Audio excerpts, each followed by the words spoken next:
I thought I'd be the last person to chime in on the Justin Baldoni Blake Lively drama, but as someone who's very justice oriented and wants to see good people get a fair trial, I just couldn't help myself. So if you're new here, I'm Dr. Nafisa Sikandri, a licensed clinical psychologist specializing in anxiety-based disorders. So what does this have to do with the Justin Baldoni Blake Lively legal situation?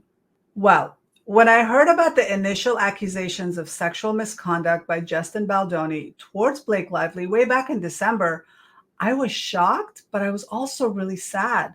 I, like most people, initially believed Blake and assumed the worst about Justin Baldoni. But then I started reading more and more about the case, and my obsessive brain took hold, and down the rabbit hole I went. I started consuming all the content related to the case and watched play by play of the legal case unfolding by lawyers and industry leaders and PR people. And pretty quickly, it became obvious that an innocent man's life was being destroyed and false allegations were being made for reasons that had nothing to do with sexual abuse. As more and more information came out and video and audio evidence was shared by Baldoni's team, I just couldn't help the triggering of my fairness and justice-oriented traits. Although Baldoni's team shared all the text messages and shared video accounts refuting Lively's claims, nothing solid was coming out in support of Lively.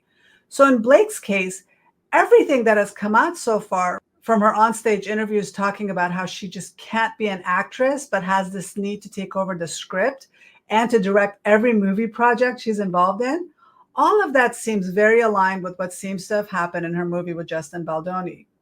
Here's a clip of her saying all of this. When I would show up on a set, I knew that they just wanted me to show up and look cute and stand on a little pink sticker where I'm supposed to go and say what I'm supposed to say. But I also knew that that wasn't fulfilling for me, that I wanted to be a part of the storytelling, that I wanted to be a part of the narrative. Sometimes I would have people who really resented that because they were like, we just hired you to be an actor. Yet when I went in the meetings, I would just seem like I'm just there to be the actor and ready to get the gig. I wouldn't reveal that I actually need to have authorship in order to feel fulfilled. So I think that for them, sometimes that might have felt like a rug. But the public continues to support Baldoni. Why?